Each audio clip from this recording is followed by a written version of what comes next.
describe the current state of HISD?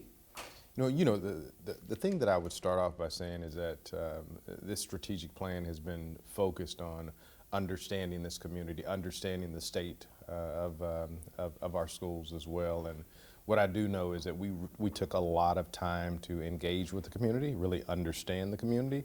We had several listen and learns, I think 16, 17, 18 listen and learns, several different focus groups for our community to give us feedback around what their thoughts were. We had 700 individuals that provided feedback during that particular time, 50,000 responses that we were able to thumb through. 6,000 staff members participated in some form of providing feedback as well. Everyone from students to staff to community members, that helped shape exactly where we are at this particular point. So as we think about Friday's event, Friday's essentially a lead up to what we know in reference to the key takeaways and the commitments that we know that we're going to make.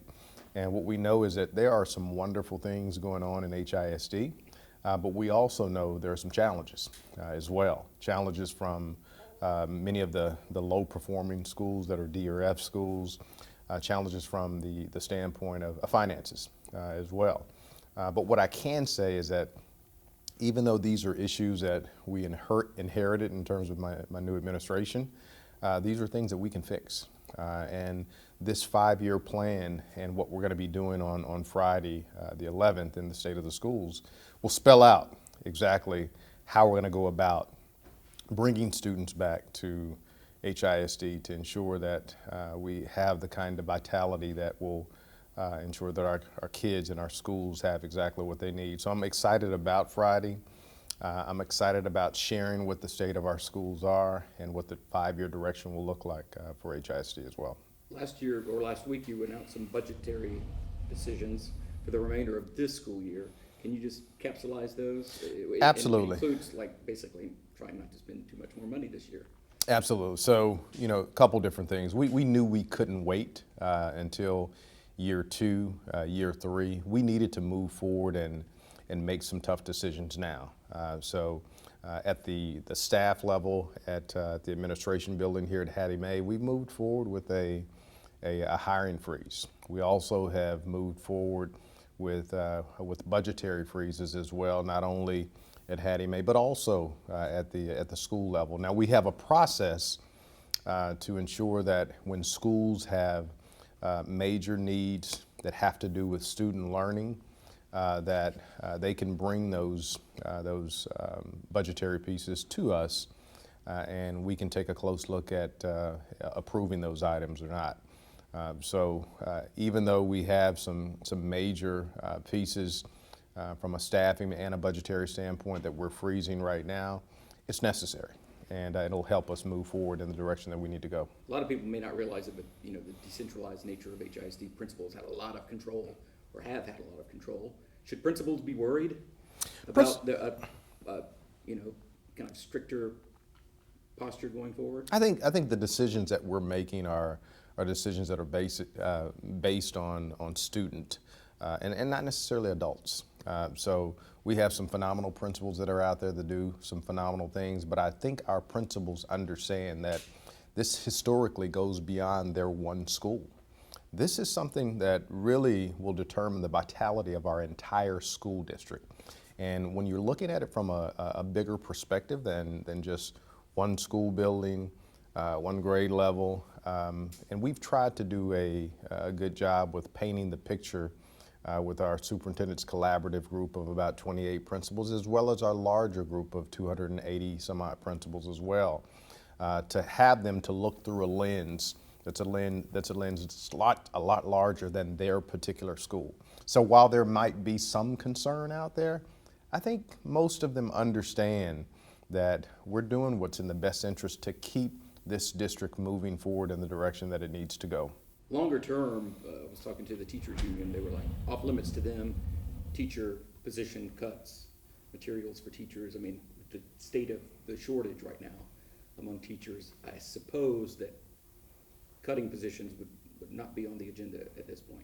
It's not. We're not looking at cutting teacher positions at this particular juncture. Now, let me make no mistake, at some point during these 5 years in the strategic plan, they're going to have to be bigger and even bolder, difficult decisions.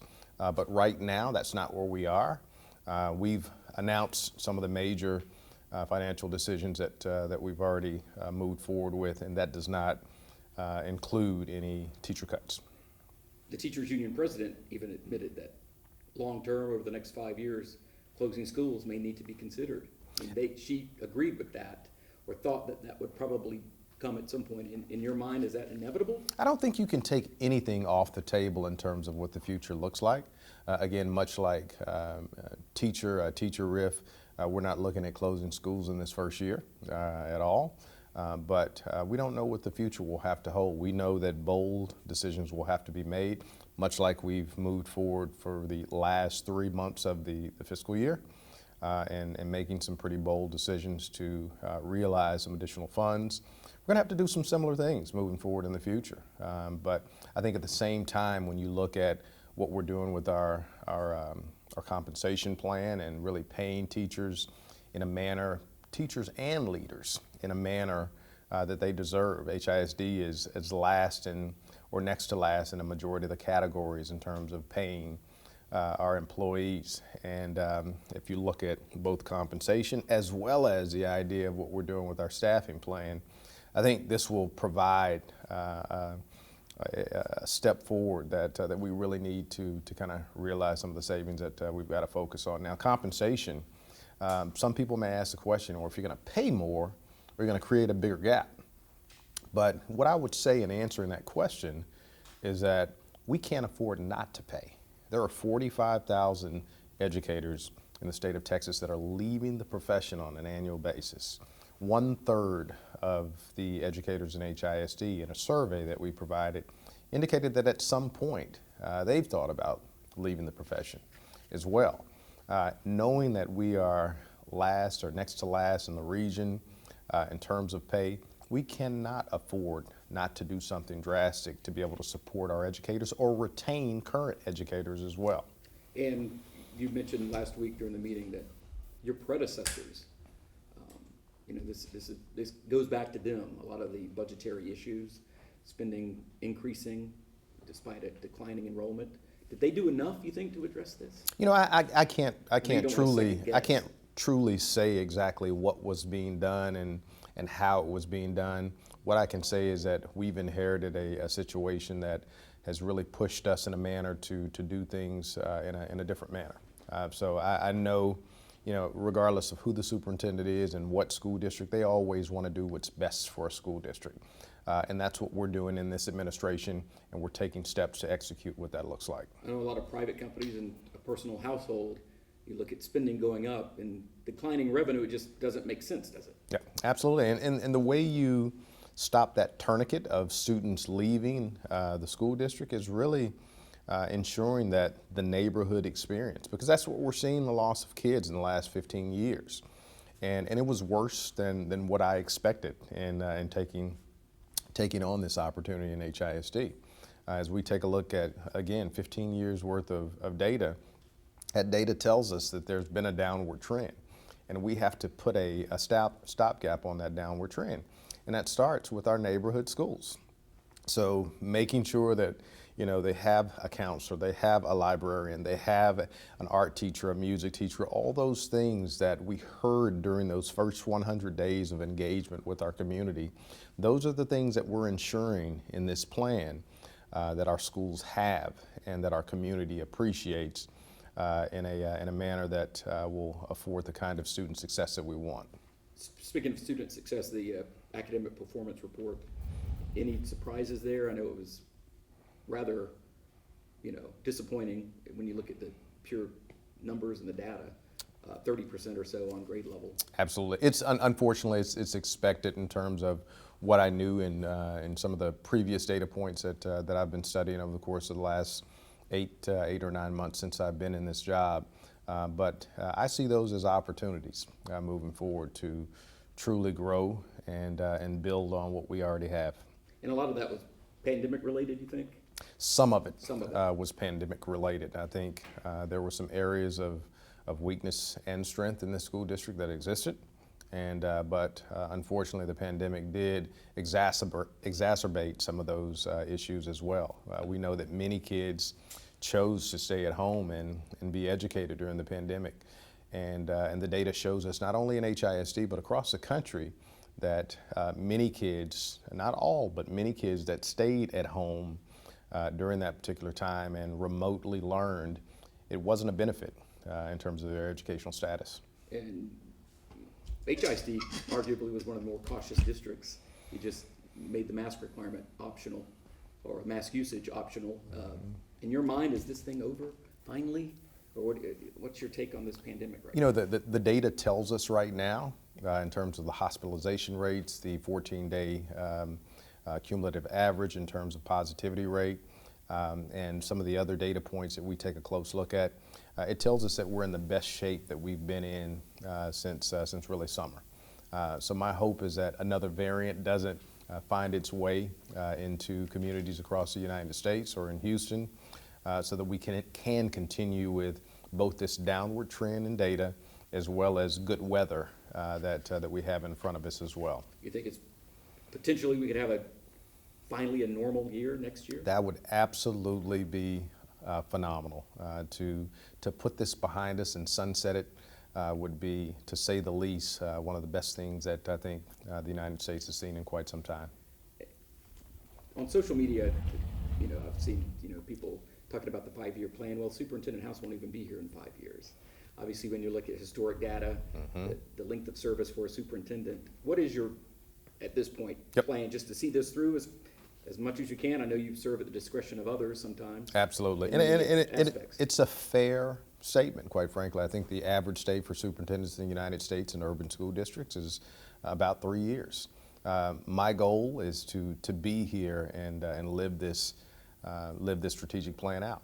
If that doesn't occur, I think we have a strategic plan, first of all, in place. And that's what's extremely important for whether it's me or the next leadership team in place. To have something to build on is extremely important, and that's the importance of this strategic plan. But my goal is to be here and to live it out.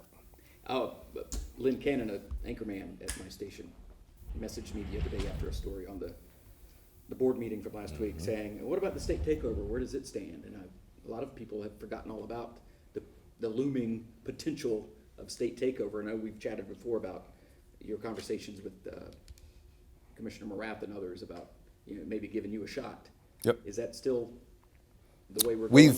We've had continued communication with TEA in a very positive manner, even about this strategic plan as well, and we've continued to receive positive feedback. I think some of the things from ensuring that we take bold steps with our transformation cohort, with curriculum, with our evaluation system. Those are all things that we see eye to eye on in terms of the importance of the work and how it can make a difference in terms of students and their overall performance.